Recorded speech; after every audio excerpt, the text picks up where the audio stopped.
Hi, I'm Kenneth. I learned something new this week. This week, I learned about strategic planning, how to prepare for it, how to do it, and how to succeed, and I am sharing it with you.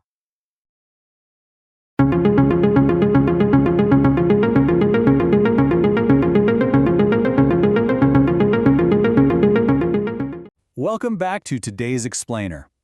Look, if you've ever survived a corporate offsite meeting, you probably remember the painful legacy, right? We're talking expensive hotel ballrooms, soggy sandwiches, and flip charts filled with vague goals that everyone completely forgot about 2 weeks later. It's what we call execution theater, and honestly, it's exhausting. But today, we are going to completely dismantle that broken model. Instead, we're going to construct a dynamic, living architecture for your organization's future. Okay, so here's our agenda for today's roadmap. We're covering the strategic North Star, Phase 1, plan to plan, running the main event, vision into actionable output, and finally, markers of long-term success. Let's jump right into Section 1, the strategic North Star, defining the modern approach. To really get this, we have to understand the stark contrast between the old way and the new way. The old way is that execution theater, a totally performative exercise. Leaders retreat to some silo, dream up these massive, sweeping goals, and then completely fail to map out the daily operational tasks required to actually get there. And what happens? Terrible strategic drift. The new way, though, is disciplined. It's results-driven. It is absolutely not a static document locked in a desk drawer. It's a living architecture designed to help you navigate an incredibly volatile market. As a strategy architect, you need to understand the why behind this process, which really boils down to 4 foundational pillars. First, clarifying direction, establishing that North Star so you know exactly where you're headed. Second, focusing resources. Look, your capital, your time, and your human talent, they are highly finite. Think of a fast-growing startup. Without a clear North Star, they might burn through crucial venture capital by developing the completely wrong product features. Without a plan, you just dissipate your resources across low-impact activities. Third, you're driving growth systematically, rather than just hoping for accidental success. And fourth, anticipating challenges by spotting risks early. Think of it like this. Strategy is the why you do something, and planning is the how. Marrying the two prevents your team from running incredibly fast in the absolute wrong direction. Moving right along to Phase 1, plan to plan, building the blueprint. Let's look at how to build a rock-solid foundation before anyone even books a conference room. Masterful planning starts long before the meeting actually begins. You absolutely must ground your strategy by looking backward and forward, because a plan built on assumptions rather than hard data is frankly a recipe for disaster. You've got to conduct a ruthless postmortem on your previous cycle's data. And hey, don't just look at revenue, look at your churn rates. Dig deeply into those employee exit interviews and analyze customer support tickets. Once that reality check is done, establish your core inputs, your mission, which is why you exist today, your vision, which is what you aim to become, and your values, those non-negotiable guiding principles for your culture. Okay, so once you have your data, you need your people. The absolute most crucial point here is avoiding the dreaded upper management silo. If you only invite the executives, your plan will fail, period. You need a cross-functional architecture. Invite sales to get real, ground-level market feedback. Bring in HR to align talent acquisition with future growth.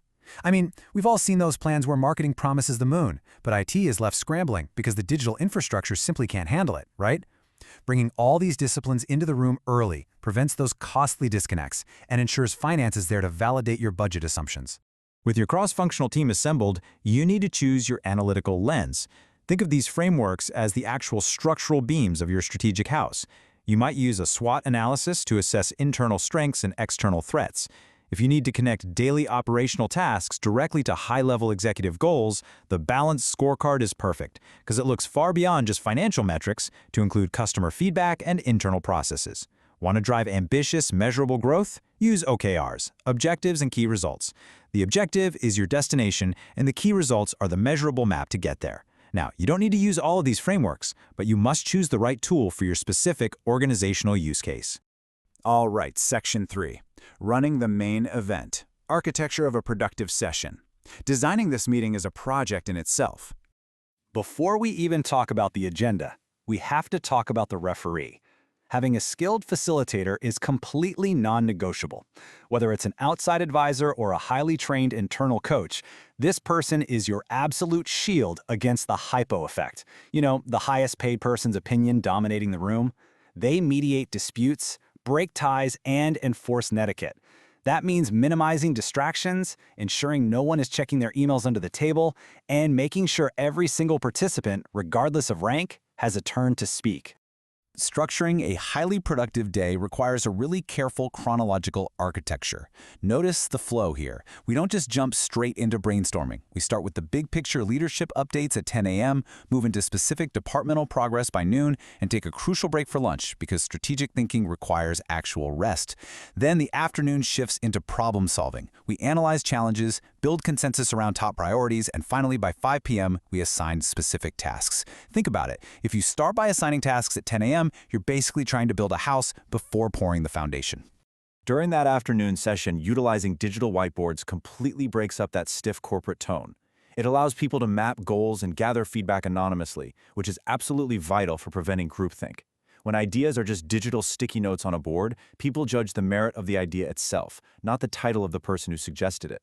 It democratizes the process, making sure the quietest voices in the room carry the exact same visual weight as the loudest executive. Moving right into Section 4, Vision into Actionable Output, the essential strategic plan. Now that the meeting is over, the real work begins. Because as they say, a strategy without execution is literally just a hallucination. Every great idea from your brainstorming session must be funneled into cascading objectives. To do that, every single goal must follow the 5 SMART steps. Is it specific, measurable, achievable, relevant, and time-bound? Let's look at a concrete contrast. A bad goal is simply increase sales. A SMART goal is increase enterprise software sales in the North American region by 15% by September 30th, owned by Sarah in sales. See the difference there? Every goal must have a hard deadline and a named individual who owns it. Plans without owners are really just suggestions. All of your hard work culminates in this essential checklist that operationalizes your vision. It includes your executive summary, your SWOT context, your foundational mission and vision, your new SMART goals, and an implementation calendar. And guys, this isn't a 50-page PDF that gets buried and forgotten in some Google Drive. It is a concise, 1 or 2-page living document. It yields a centralized, actionable playbook that becomes the ultimate tiebreaker for any company disputes over the next year. Which brings us to Section 5, Markers of Long-Term Success, Management and Review. To close the loop, we shift our focus from the initial strategy execution to the true secret of organizational longevity, ongoing strategic management. You know, a lot of people confuse execution with management. Execution is simply the systematic implementation of what you decided to do. Think of execution as the physical act of paddling the boat. Management, on the other hand, is the act of continuously looking up at the horizon to make sure you're still heading toward the right shore. It provides continuous performance feedback to your decision makers. Your plan shouldn't be set it and forget it. The market changes, competitors adapt, and your plan demands a management system that balances stability with agility. So how do you know if you actually succeeded?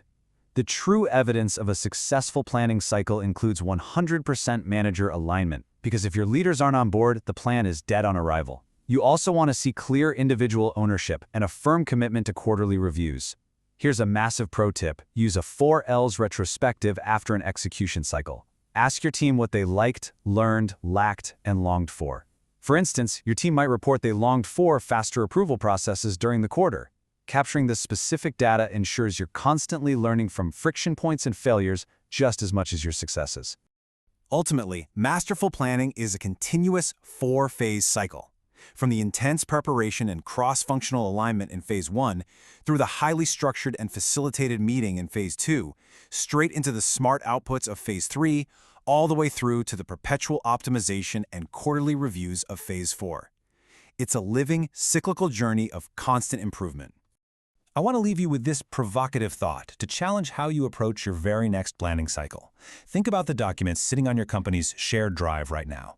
Is your strategy a dynamic, living system that guides daily decisions, or is it just collecting digital dust? Use the frameworks we cover today to pull it off the shelf and bring it to life. Thank you so much for joining this explainer, focus learners, and keep building. Did you learn something new and exciting about how to do strategic planning? Share it here. I want to know about it too. This video was researched with Perplexity, processed with Notebook LM, refined with Google Workspace, Gemini, and Copilot, and finalized with DaVinci Resolve and Canva.